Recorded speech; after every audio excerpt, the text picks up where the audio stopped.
So thanks as well, Rick, for joining me today. If we can start with just a brief introduction, it will be deeply appreciated. All right. So Rick Dimmer, I the founder and executive director of R3 Community Services. That's my community hat. And then I have a city professional hat working for the city of Seattle um, to help manage construction projects that under our labor equity program, which helps to provide equitable opportunity for women and people of color and folks living in the Seattle economically distressed zip codes. So basically for the city, really just helping to give folks that opportunity to make a family living wage, provided that they're paying taxes for construction projects anyway. Um, and then I also have an RSJI lens, which is helping the city to um, stay stay true to its our motto is that we lead with race. So helping the city stay honest with that in terms of policy and programming and lawmaking. All right, perfect. So before we dive into how it is that you came onto this profession and started your business, fill us in a little bit about your personal life as well. So you say that you stay in Seattle. Well, I'm in Auburn now, but yeah, so Seattle area, suburb of Seattle is Auburn, and Okay. yep, single father, almost 5 years raising my 15-year-and-a-half-year-old who's outside cutting the grass right now. So single parenting is amazing and challenging at the same time, but I have great family support, great friend support, so it makes it a lot easier to do. And then I'm fortunate and blessed to have a professional career that allows me to have the autonomy to be a father, right? If something's happening, I can actually leave my job and go take care of that. If my daughter needs me, or if I need to go have lunch with her, I can take off to go have lunch with her at school. So there's a lot of perks to being in the career that I have. That's it. That's it, Candice. That's how you get. Perfect. Well, yeah, that sounds pretty dope. Sounds like you have a lot on your plate too. Yeah, again, I mean, Right? So, as it sounds tangible. I'm sorry.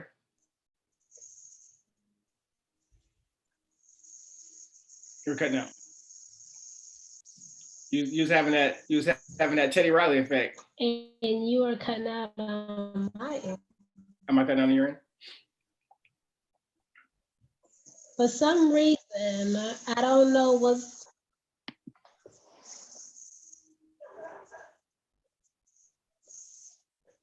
So what I'm gonna do is I'm gonna close everything on my end, and hopefully that makes our connections a little better.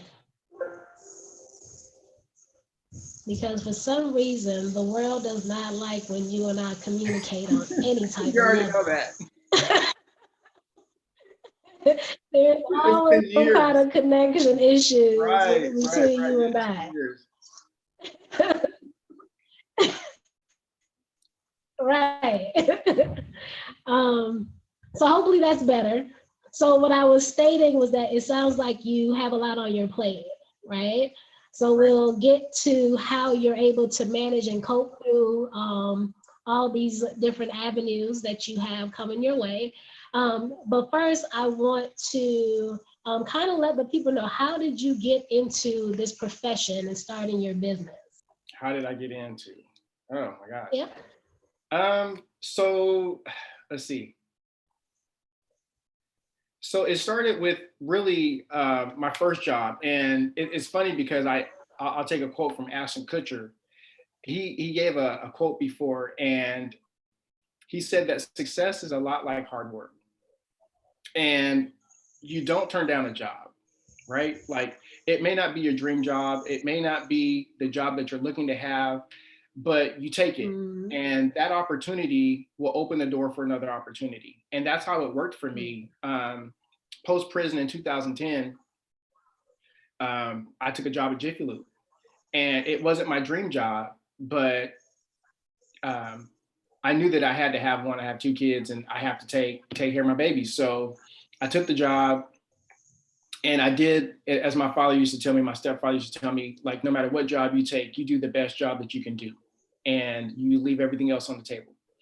And so I worked that job, and whether I was cleaning toilets or working on cars, I did the best of my ability.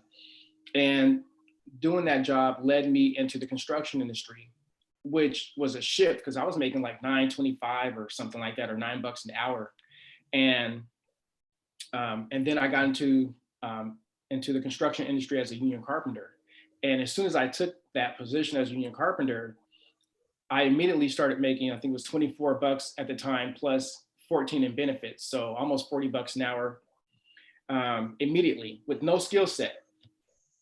And so once I did that, your wages they go up every 6 months. Your wages are automatically going up like $1.50 or $2 an hour every 6 months.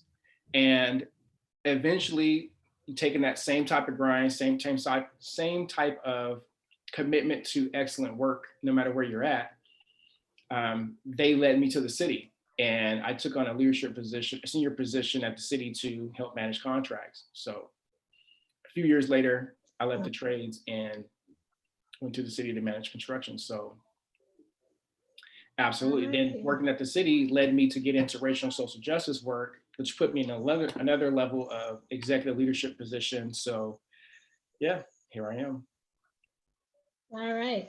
And how did you go about starting your business? Because you mentioned how you are now helping others to kind of, make livable wages.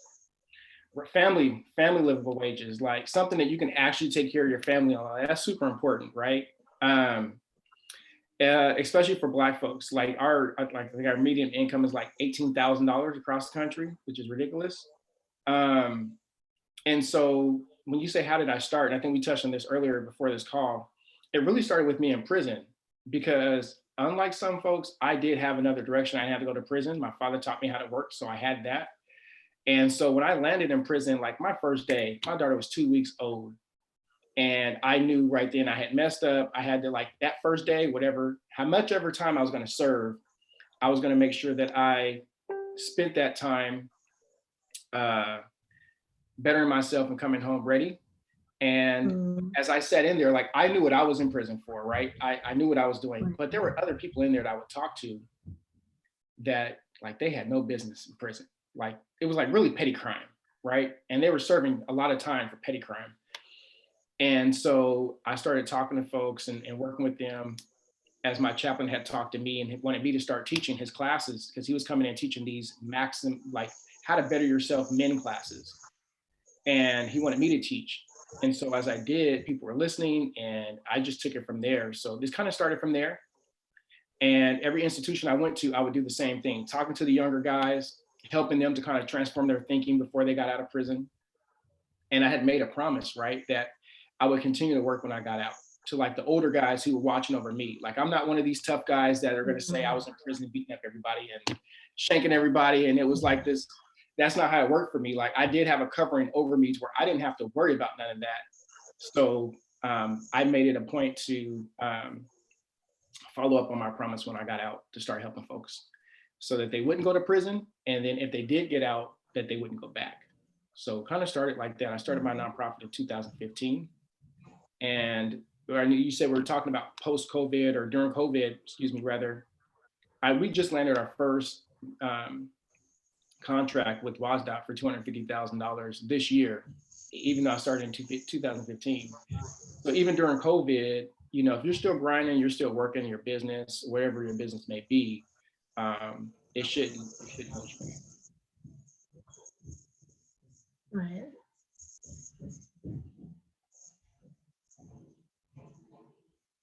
Did you pause on me? No. I thought you had some other questions, okay, or somebody else asked some questions. Oh, no. So, all right. So, no, that's dope. So we actually connected through WASDOT, right? Yeah. Like what, 3 years ago? Right. That's years how ago. We connected with WASDOT. When my company was doing some contractual work with, creating a mentorship program for their construction for Department of Transportation, period. Correct. Surrounding construction. So that's how you and I connected. So that's dope. And one, I want to thank you for sharing just some back information of how it is that you got here, because I think it's very important, like we were talking about. I think it's important to know. And then the most important is that you know, you did this based off just your street cred in a sense, right? The knowledge that you experienced through life is how you are where you are. So it's, you know, especially working with young individuals, you know, a lot of people that has been through college, like we don't have that upper hand, right? Because as you mentioned, is that it's not about what we've learned in the school necessarily, it's more so that hands-on. And it's more so that perception of, okay, can I take the information that I received throughout life, whether it's through environmental, whether it's through family, generational, whatever, how can I apply that to be successful in what it is that I want to do, right? And then make a difference. So it's all about our purpose, right? And how are we going to make that align in this journey to where it is that we want to be. So I appreciate you for sharing that, because I think it's, as I said, much needed. And I appreciate you taking, you know, what could have been a downfall and turn it to a positive perspective as well. Because many people could have said, hey, okay, I went to jail, now what? And then continue going down a negative path, but you've turned that around, not only for yourself, but for others. Right? It's crazy because when you, I've been to several institutions. One thing about the feds is they always say that it's like it's a journey in there, because they're going to take you to so many different prisons just to try to break you, you know, and take you away from home as far as they can. And you hear all these stories, you meet all these different people. Some folks are actually preparing to come out and do it all over again. Like, hey, I'm gonna do it smarter. I'm gonna get a plane this time. I'm not gonna have so many people in my business. And I guess, you know, for you talk about street cred, like some of the people who know me, they know I was making about $250,000 a month in the streets, and they're like, if you can start over at $9 an hour, I know I can start overnight. And I'm like, I understood the money doesn't matter because you can't keep it, right? Like I had businesses I was 25. I had businesses, I had several businesses. I had properties in other places. I lived in 3 states at the time. I lived here, St. Louis, and in Alaska. And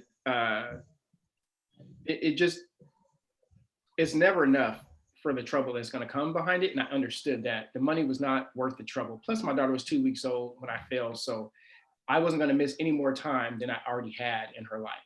And that mind was made up. And folks, I can't wait to try to share. I'm writing a book about it, but there is transferable skills that folks can take from the street. We talked about this, right? Where I'm like, you know, you're selling a product, you have inventory, you have people working for you, so you have employees. Like there's so many transferable skills. And no, I don't have degrees. I don't have master's degrees. And I sit at a table with the executives for city and mayor's office, if not the mayor, and with the mayor as well. And I'm able to hold my own in those spaces, and I don't hold a degree, right? But I'm sharp enough to understand how to read, which is what college is. I did go to community college. So right. Comprehend. I understand how to self-educate. And I didn't spend that time in prison not doing that. I took a many of classes, everything from real estate investing to business to marketing to international business law. And so really it's just channeling that time that you have, like, what are you going to do with it, right? We all have the same 24 hours in a day. And the thing that separates us from each other is that 8 hours of opportunity time, because you're going to spend 8 sleeping, most likely, and you're going to spend 8 at work. So that other 8, which makes up the 24, is what I call opportunity time. Some people call it free time, but it's not free.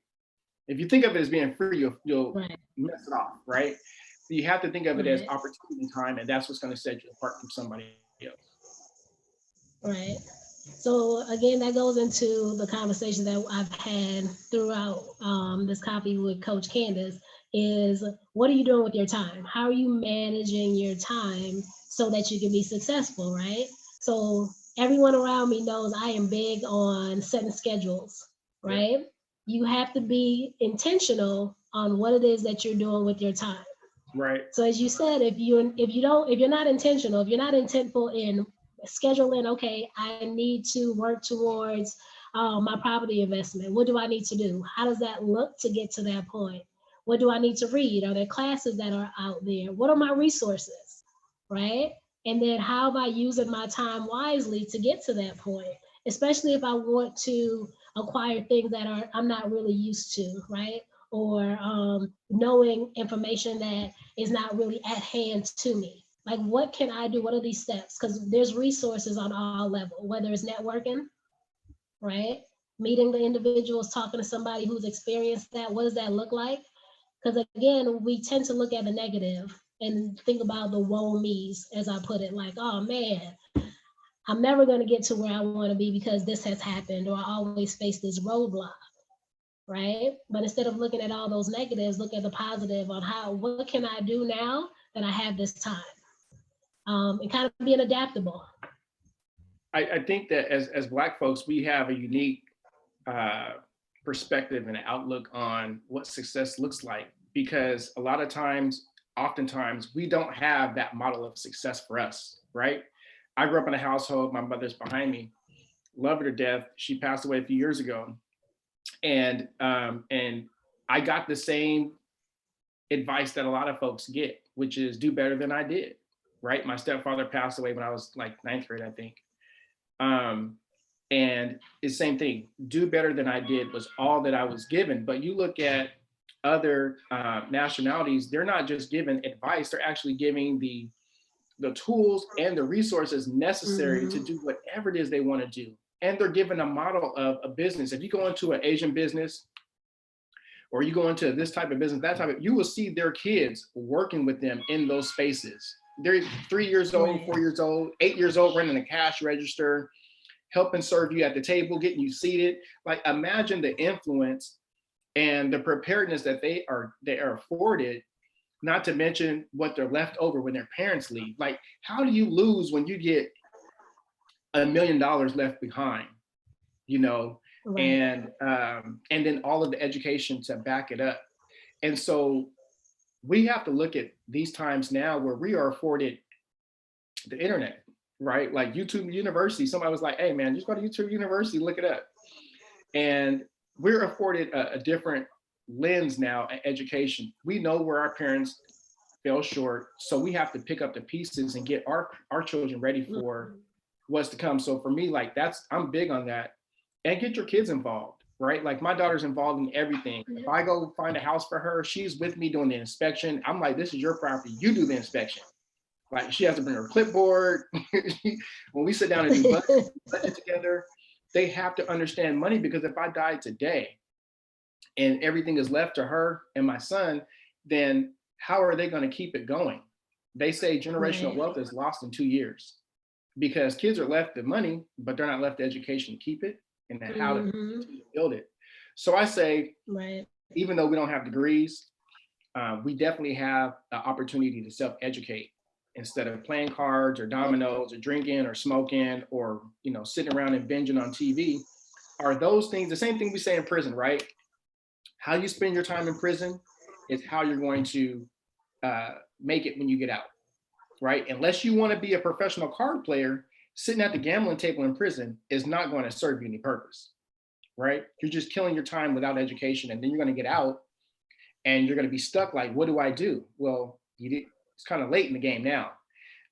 Same thing in life out here. It's the same game. If you're spending all your time hanging out or laid up, you know, and whatever else you do, is that going to get you where you want to be? You can't complain about it now because we have too much opportunity to learn.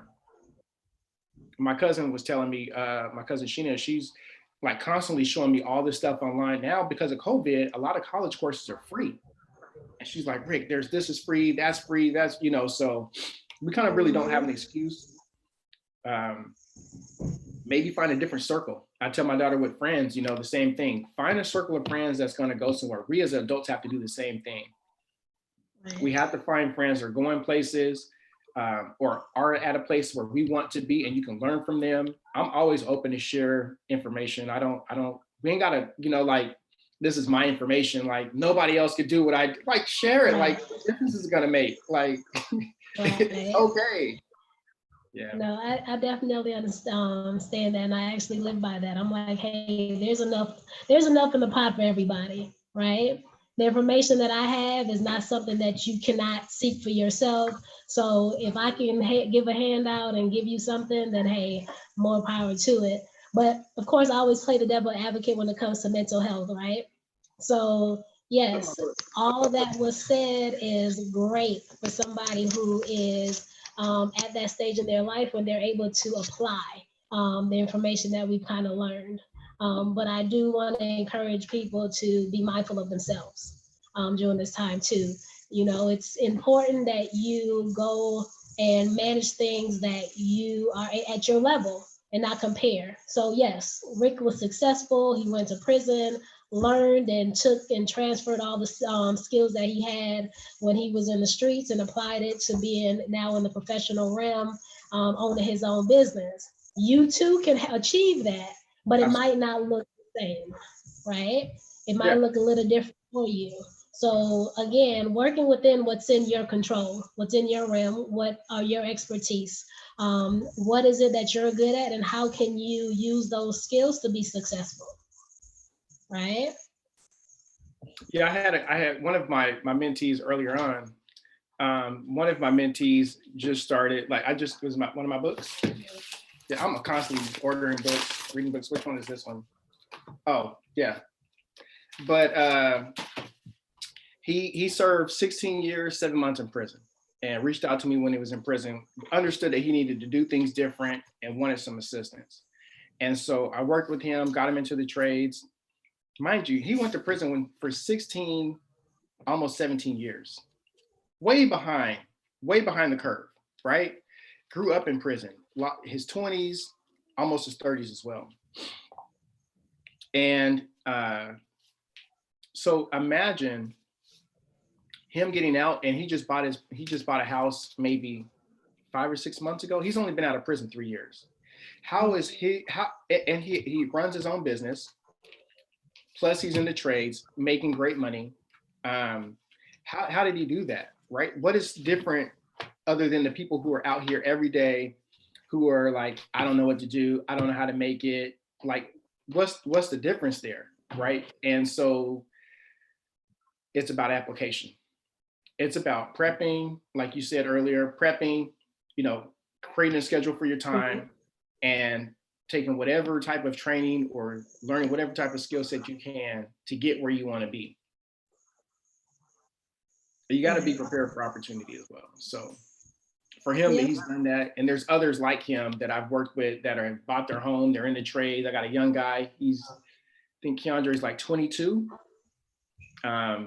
And then we're working together so I could help him get his house next year. And just mapping out the timeline, mapping out a schedule. And he's already making 40 something bucks an hour. It's funny, it's ironic. I met him at Jiffy Lube. He was one of the other guys I helped said that he was getting his car done, and this young kid was at Jiffy Lube and was like 19 at the time. And he was like, hey man, I want to get into the trades too. He's like, Rick, you got to go talk to him. So I said, let's drive to Jiffy Lube. So we went to go find this guy. And here we are 2 years later, and he's making like 35, 36 bucks an hour, plus 16 in benefits per hour. So yeah, he's well on his way. And again, what's different? He's a young guy. What's different from him? He's a Black young man. What's different between him and any of these other Black young men out here, right? And I work with a lot of kids that are youth. I'll say kids, I'm in my 40s, but a lot of young adults, that are Black, they don't want to give up the weed. They don't want to do this. They want to give up that. Success does not equate to comfortability, right? Like you can't be comfortable and successful at the same time. You can be comfortable after you're successful, right? But you can't be comfortable and successful. Like I want to be successful, but I don't want to give up all of this. Like it doesn't work that way. Like how many late nights have you had, where sleep is not an option, you working your day job, plus you working your business, and you're trying to balance the two plus being a mom, like, Right. right? I mean, Yeah. there's so many days that I had with my daughter, and I just tell her I appreciate her, you know, because I couldn't do that if I didn't have a daughter that was manageable, right? I don't have to be on her like that. And having a family where I could be like, hey man, can somebody come pick her up? Because I'm gonna get off work at 5, plus I gotta go teach at the college for another 3 hours. And then it's gonna take me another hour to get home. I'm not gonna be home till 9 or 10 o'clock. My daughter gets out of school at 3 something. Right. Can I get help? So it's a lot to manage. It just depends on how bad you want it. Right. Yep, I definitely agree. It is about how bad you want it, is what it all boils down to. And again, not allowing the things that you've been through to dictate what you're going to do moving forward as far as the womies. And looking at a positive perspective, what have I learned from the situation? I always say, like, we go through things as individuals, right? So we can look at it negatively and be like, okay, I'm just going to have this hold me down, or I can turn it around and say, okay, this is what I learned from this, like from this situation, right? Right. This is what I learned, and this is what I'm going to either do different or do the same, right? Because every experience is a learning experience. You know, I learned one thing along the way where I heard somebody say is, first and foremost, you have to admit that you did it because you wanted to. Until you own it, Accountability. until you have accountability, you can't make a decision to do something different because you have not owned it. There were so many Mhm. times, Candice, I was in prison listening to these sad stories, lame stories, if you ask me, of people blaming something. I wouldn't be here if somebody told on me. I wouldn't be here if they didn't, catch me. They were crooked. Like, you were still doing wrong. It doesn't matter how you got caught, right? If you Right. weren't doing But what something wrong versus the people who are just like, if they were framed, that's different, which unfortunately there are some of those cases. But for the most part, like, these cats are dead wrong. And they're complaining about the fact that how they got caught. Well, if you weren't doing crime, you wouldn't have got caught. So just own it. And their time is hard. Like my time, my feet were kicked up. I didn't have no worries in prison. I wasn't in there stressed out. Like, I didn't need to take, there's people who had to take pills to sleep during the day because they could not take being in those cells all day. Because right. sometimes we're 23-hour lockdown. Some of the prisons I were in were underground prisons. And it's hard, it is hard to be under Yeah, the ground during survive. time with very little light like that, and by yourself, and with nobody around you. Right. So that's difficult. But when you own what you're there for, and you're planning in your mind to get out and do something different, it's a whole nother Mhm. time that you're serving. Then you're serving the time and it's not serving you, I agree. if that makes It is sense. about perception. No, definitely. It's all about perception.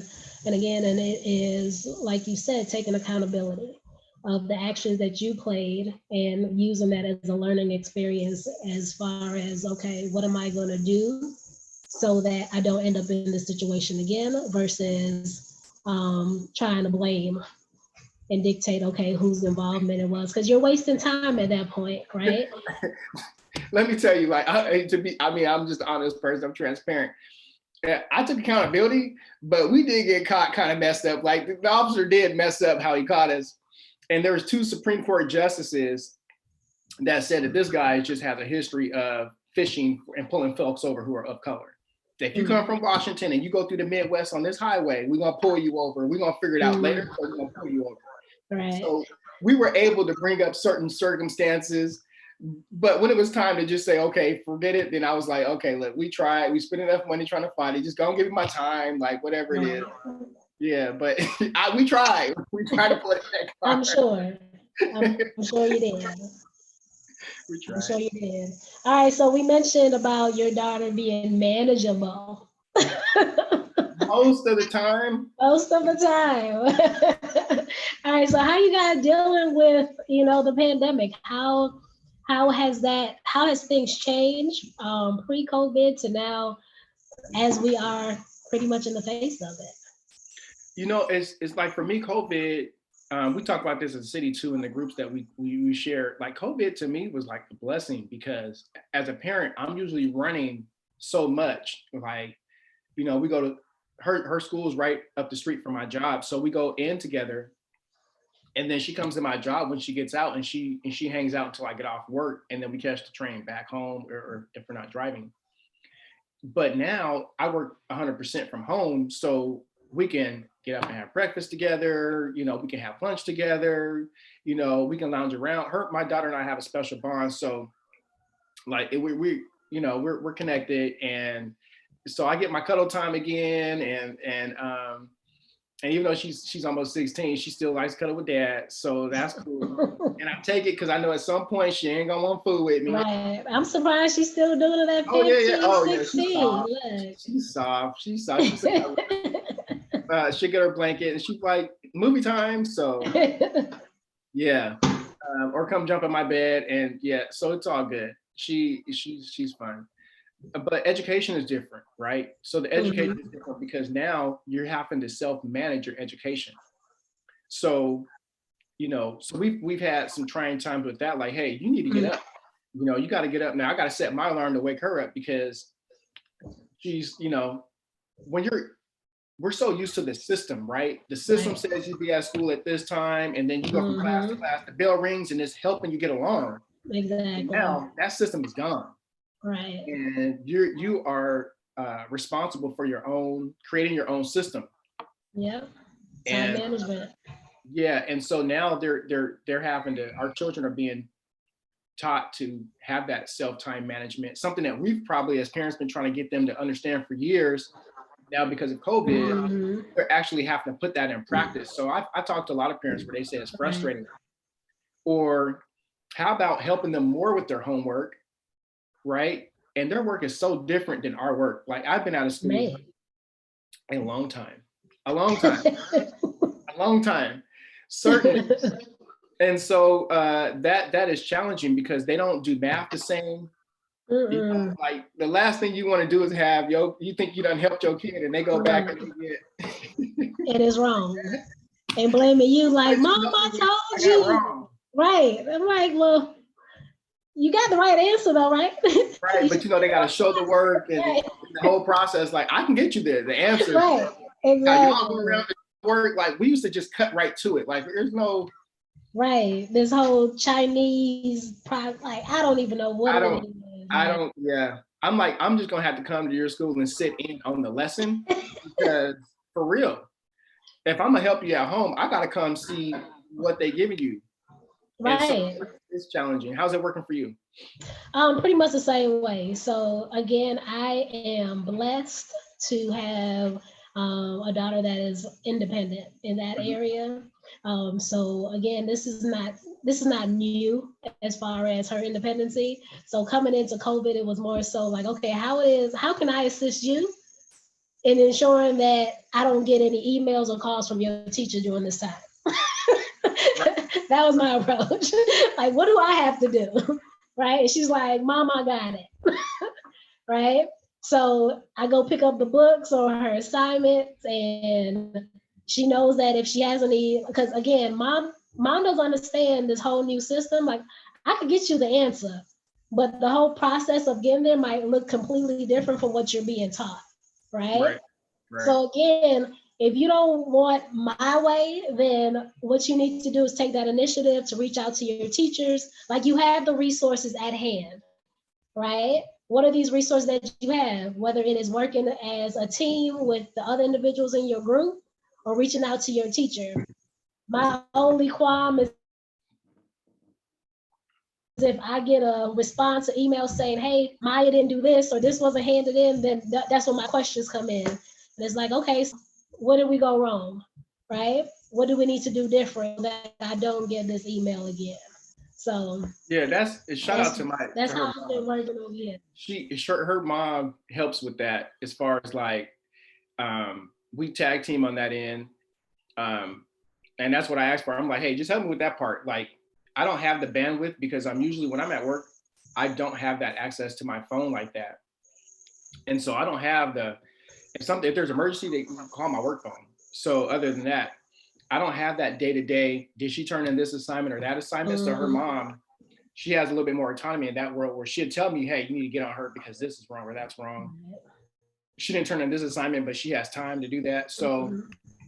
the co-parenting is good, Oh, and we're solid definitely. there. So that's dope, because that works for me, because then I'm action oriented. If I know the problem, I'm gonna create a solution. Right. Oh, so Yeah. yeah. So now, I mean, but she's doing good. She rarely misses it, or it'll be something like where she turned it in and the teacher just hasn't graded it yet. I'll send an Right. email or something and follow Hmm. up. But it's generally Yeah. something different.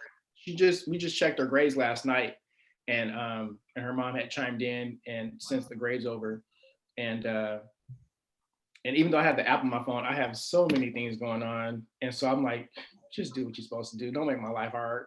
Like, don't make my life hard. Please don't make it hard. Right. But she's got straight A's, except for one class she has a B, and Yeah. I think that's geography, history. All right. But everything else is Okay. straight A's. So I'm like, okay, All okay, right. good, good. So as That's long as she's there, awesome. yeah, as long as she's there, we good. Because I don't accept nothing, no C's in this house. There's no average. We're not doing average here. I'm not accepting average. I will shut it down. I will shut everything down. You will lose your summer. I will ground for, I am good. Like, Oh, okay. she tells her So mom, she's next, like, no, my dad, and her mom doesn't bother me. Like, as far as, I mean, I'm the disciplinary. I've had her almost 5 years. Like, what I say goes. She lives in my house full time, and she hangs with her mom on the weekends. And so what I say goes. And if I say she's grounded for 6-7 months, I have no problem grounding her for 6-7 months. No TV, no phone, no computer, no friends. No, you ain't going to your family's house to hang out. I will kill all of it. All of it. okay. Yeah, I'll All kill it right. all. And that threat is enough for her. Okay. So it's just right now, it's just a threat. Oh no, I've done it. She's acted up. She knows I have been serious about it. I've done it. Okay. Just All right. like October, November, December. Hey, I'm all about, negative consequences, that aligns with the behavior. She was So grounded, I I think, get for it. like the longest is about 4 or 5 months.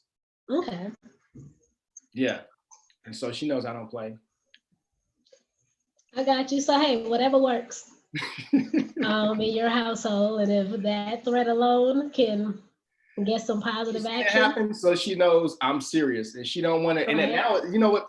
The beauty of it is, when the older they get, the more that becomes serious, because now their friends are having a different type of fun as they get older.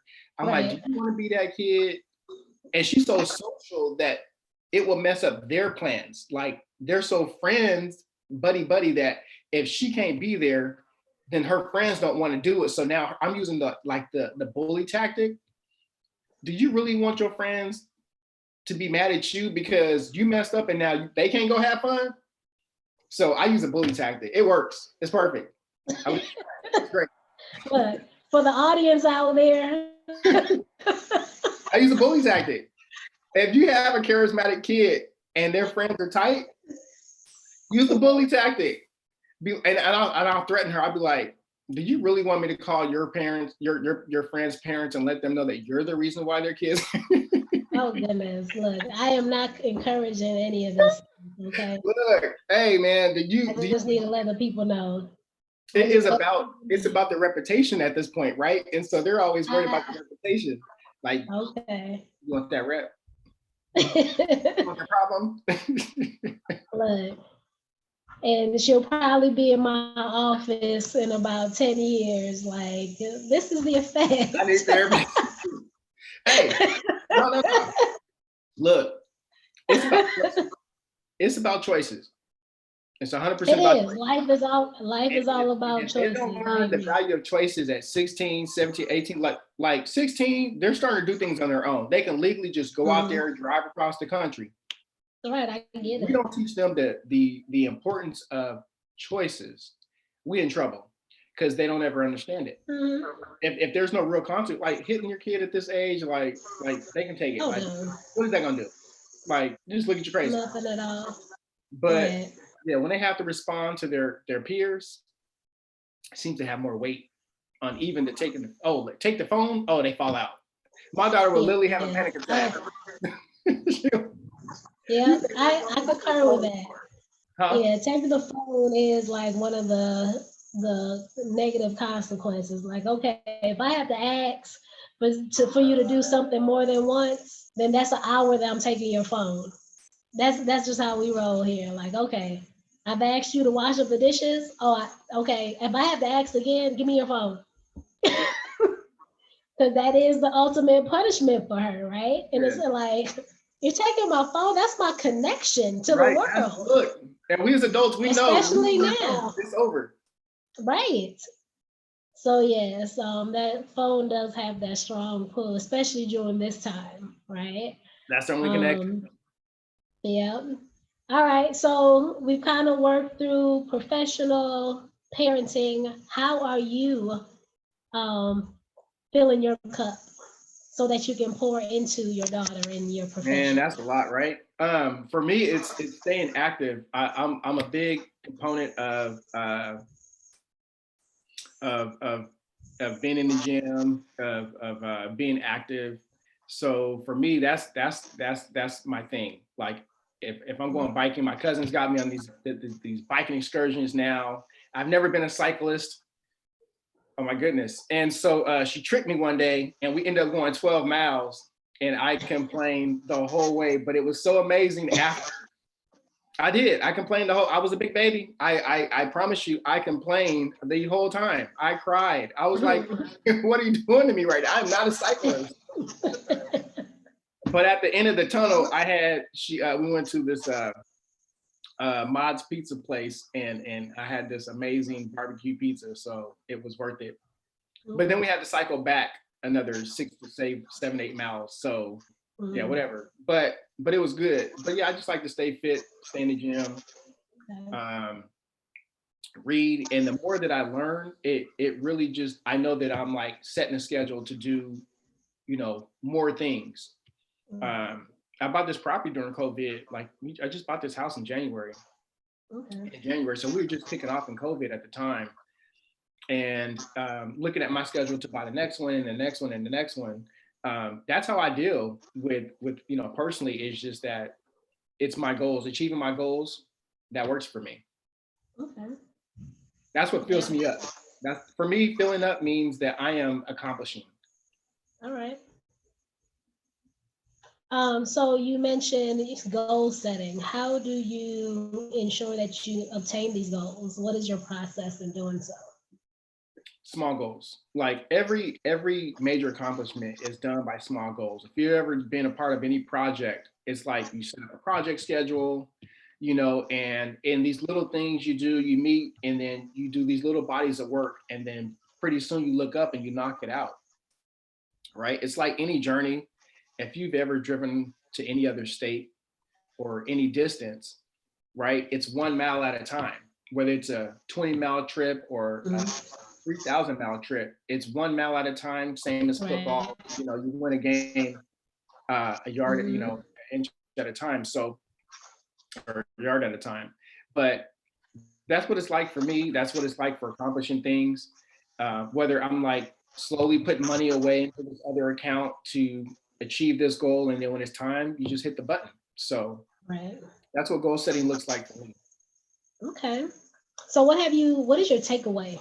I mean, I know we're still in this pandemic, but what have you learned about yourself, and what do you plan on taking as we are kind of working our way through this? Sheesh. That's a good one. See, I told you we needed questions before, so I could like come up. Like, man, you can't be just hitting me out the blue with these questions. My takeaways is just be more mindful with your time, right? Like the biggest takeaway for me is to be more mindful with our time, because we spend so much time just going. Right. Without COVID, we're just on the run and accomplishing what we can. But with COVID, we have like a little bit more downtime, and you can kind of like goal setting. So even goal setting, like being more structured around goal setting. I was just talking with my deputy at work earlier about using OneNote and how you can use OneNote as a big tool to put all your things together, be more organized, and you can share Mm, information, this and all this other stuff. So later I'll be taking some training on on OneNote, but just to help be yes, more organized. You're right. shaking your head, like, are you using OneNote? Does it work Oh, for I you? love OneNote. I Yeah, see, I'm not hip. Like, she was telling me all absolutely. about it, I got excited. Right. I'm like, oh, let me So for look. those that don't know what OneNote is, I how I describe it is like having a notepad, Mhm. right? So it's a electronical notepad that you can just kind of put all your sticky notes, your thought processes, kind of lay out a map in a sense. It has different subjects, it has subcategories to that, like so it is the greatest tool, and then you can share it through Microsoft. You're Yes. able to share, you can either share the whole notebook or you can share parts of that notebook to individuals, and then everyone kind of works and checks off a list. And they can kind of see that whole kind of vision board. So I actually use it for my vision board as well, Hmm. because you're able to put websites on there, put pictures on there. Like you can pretty much put anything on this OneNote. You can make it as big or as small as you want to, as detailed or as broad. So I love it. I absolutely love it. I've been using it for a few years now. Yeah. See, I'm excited when I heard about all the different things you can do with it and how it makes sharing information and working with others and building teams and like that really got me excited because I work with a lot of different teams at the city on different levels and then out in community working with so many different folks, companies, organizations, what have you, that like it would make it a lot easier for me to have, you need that information accessible, right? Where you want to share something. Right. So yeah, Mm, I'm yeah. excited for it. So yeah, I it's a took a great small training professional earlier today, tool. but they have some lengthier trainings, like a couple of hours that I'm going to take, really get it down. Okay. Yeah, I just kind of poked around and got a feel for it. As I said, I've been using it for a while. It was actually one of our greatest tools that we use for the Wise Guy mentorship Okay. program, as we were kind of like, brainstorming on how to do things and what worked and what didn't work. And so, yeah. So, it's funny because you talked earlier about how did I get to where I am and all these other things. And so like, for me, listening to you talk about your work with WASDOT, I mean, you guys were a consultant, right? Your company was a consultant to WASDOT. And now I look at my life and where I am and the projects that I manage and the scope of projects that I manage. And I see what we get paid, what we pay. Like my old manager told me one day, she's like, you're on the wrong side of the table. She straight up, like, you're on the wrong side of the table. She's like, do you know what we pay? And I started seeing our bills for what we were paying consultants. And I'm like, okay, so I think I've managed like 16 projects to date. And I'm like, if I think about that, and it's like 100,000 minimum per project, I'm like, oh yeah, I'm in the wrong business. Like right now, I think about like I manage 9 projects right now, and if I just got paid the minimum of $100,000, Mhm. and some of the projects are a lot bigger, so the money would be a lot more. Right. The hundreds of millions of projects, dollar projects I have, the money's different, and I'm like, oh my god. And so like you and I don't know if you've gotten there yet, but just think about like that, where you think about expanding and building yourself, building your brand. When we work for these companies, the transferable skills that come from who we're working for and the things that we learned along the way. When I worked for Jiffy Lube, I became the assistant manager and Mhm. start running the store. So I'm dealing with scheduling, I'm dealing with inventory, I'm dealing with conflict resolution, Right. with workers, with customers, and then going to other stores and learning how to train teams. I mean, Mhm. even though you come into that door and you're just you know a person changing oil, a lube tech is what they call it, and you start developing these skills, no matter what industry you guys are in, I would really, really say if you have a desire to be somewhere else, start to look at what transferable skills that you can get right where you're at and let them pay for it. Like the city is sending me, I go to college every year, to Morgan State University, HBCU in the house. And and the city's paying for it. Like, why not get that free education through the city?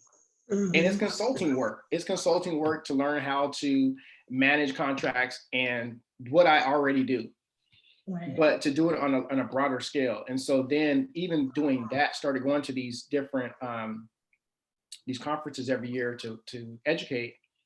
Other state agencies are like, can you teach me how? Can you? And these are like, you know, second in command for this city or that city, or the mayor's office for that city or that city. Hey, can you give me a call and can we set up, and can you show me, like, after the conference, you know, have dinner or have lunch? Right. And now you're like, oh, so you're talking about consulting. Mhm. Absolutely. You know, so it's free right now, but one day I'm gonna charge. That's But funny. just But think about how that's to how do it. we got connected too, though, right? Just Yeah, through that yeah, network. Because yeah, we were at, absolutely. I believe we were at, was it the introduction for us Yeah, towards that? the little introduction Yeah, phase. I was like, okay, right, consulting, okay, Minnesota. right. Yeah, Yeah. yeah. So then we started talking like, okay, how can I get Look, hey, in? but hey, look, and it's for me, like, I find the black people, I'm like, hey, how are y'all doing it over there? Right. Because I'm already consulting our contractors here. That's really what I do, All right. is walk people through project management. From the beginning to the end. That's my job. And I'm like, you know, if I'm doing that, and then you guys are doing it for WASDOT, I'm like, I mean, that's WASDOT, that's the whole state, right? I'm just Right. doing it for the city. You're talking about another level, doing it for the state. So yeah, where are you at as far as your consulting for that type of work? So right now I am still doing the group home type consultation work. So I have just contracts here locally. But it's funny when you talk about transferable skills because and then just like education, right? So those that know me, like when I was going through my process, like it looked off, right? Because my undergrad is in management information system, which is computer science, business management. And then I started working in the group homes, worked my way up in the group homes to being the COO for the company. Then got my MBA and then got a master's in psychology. So they're just like, oh my God, like you're all over, right? But those transferable skills that I learned, either hands-on or through my education, is what has led me to where I am today. So I tell people, like, I don't know what this journey is going to bring me, but I know that I'm on the right path, right? So from the outside looking in, it might look crazy to you.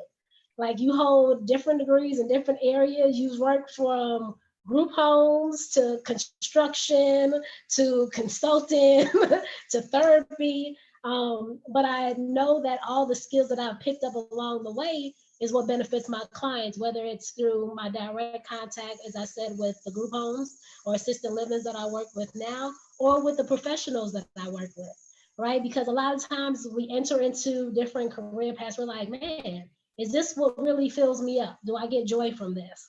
But Right. how can I still take what I've learned and apply it for something that does bring joy, right? So I love what I do now. I'm like, hey, I have the best of all the worlds because I can speak to individuals one-on-one to help them to get to where they want to be, as well as I work with companies and having that company not only grow and strategically plan to grow in the areas that they want, but I'm also training, right? I'm also providing education. I'm also still doing business plans and consultation on a broader level. So it is all about how you use the information that you get and apply it. Yeah, that's another thing. Like, you know, for folks who are good with working with folks and advising, like there is an actual, you know, like consulting is huge. Like there's so many companies out there that need consultants, that hire consultants. So if you guys are good at that, that is something that, you know, you're good. I mean, I know folks from the street. You know, I have a cousin of mine. I was telling him, I was like, man, you'd be a great motivational speaker, or just talking with folks. If you just learn um, what you needed to apply, the gift of gab, you know, some folks just have naturally. and just applying it. And it's being a strategic advisor, even that in itself is just sitting there advising people. Like with master degrees, like there's just some folks who just have that ability to sit down, whether they have a degree or not. And I think folks should, y'all should take time to look at how you get your foot in the door, to do those type of things. Like at least just get in there. You can always work towards something. It's easy to move around in a company once you get in. Yep.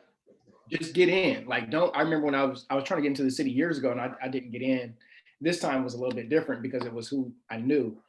And then they looked for me. I didn't really have to look for them in that aspect. But if you just get your foot in the door, take whatever job you can, get some skills, and then once they know you, once they get a feel for you, then it's easier to move around. But you got to start somewhere. You're not just gonna just, like so many people, I'm sure they ask you too, how do I do what you do?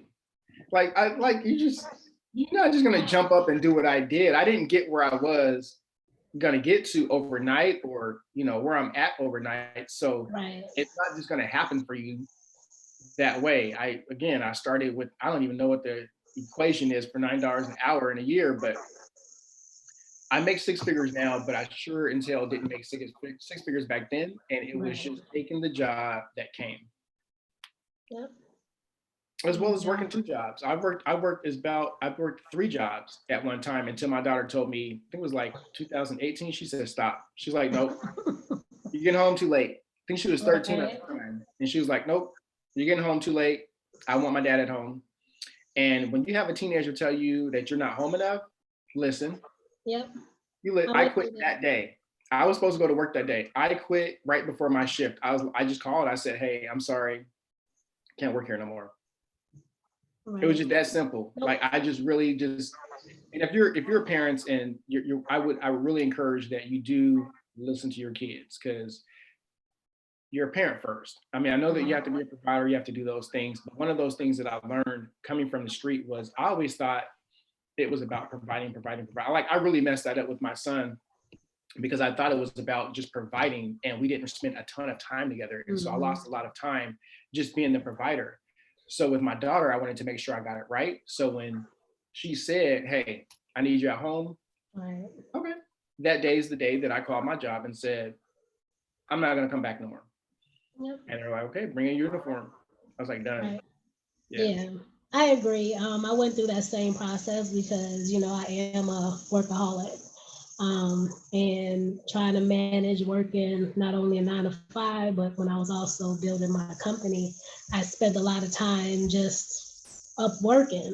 And it wasn't until 2016, my daughter was like, it was actually after I had quit my professional 9-to-5, but she was like, I am so happy you did that because I miss spending time with you. She was like, now we can do a whole bunch of stuff. And that's when we started kicking off the travel and, making sure we had our girl nights and all that. But it definitely has made a difference in just being present. So yeah, that does make a difference. But we are over time. I deeply appreciate. Oh, I need to get back to work. The time I blocked out an hour. I was like, okay, I'm at lunch for an hour. Let them know. Yeah, well, thank you so much for having me, and thank you guys all who are viewing, and super appreciate your attention. And feel free to share comments, and look forward to doing this again. Yeah, I'll post up your IG. I already tagged your Facebook. So yeah, as I said, we have a slew of information, and we are willing to share. So just follow us and keep us posted, and we'll help where we can. Ray, you didn't say anything, but thanks for being a part. Again, I will connect with you later because I do have some stuff that, as always, if communication allows. Right. So that we can work things through, and I would love to have you, us do something. Because I know we were talking about financials, like teaching individuals how to do that, how to be successful, how to take those steps and be successful. So yeah, I said I reached out to my lender talked to him, and he's like ready to go. He's happy about it. I had posted something on Facebook just about my journey, how I started buying a house at 25, and now I'm, you know, back to buying properties again. And there's like over 300 people were like, hey, you know, and then a lot of DMs like how to. And so I talked to him, and he's down to do a podcast show or a how-to show, a live YouTube like this. Nice. And we walked through some steps on how to get folks through, you know, whether they're making, you know, 18 bucks an hour, 25 bucks an hour, whatever it is. Okay. So yeah, you can follow me at Rick Dimmer Rick Dimmer on Facebook, and then Instagram is Rick under what is that? The line under there. Rick underscore the builder 206. That's right. Okay. All right, definitely. As I said, I'll throw that up under the comments under the post, and hopefully we can get that going as well. All right. Thank you. All right. Thanks. Have a good one. You too. Bye.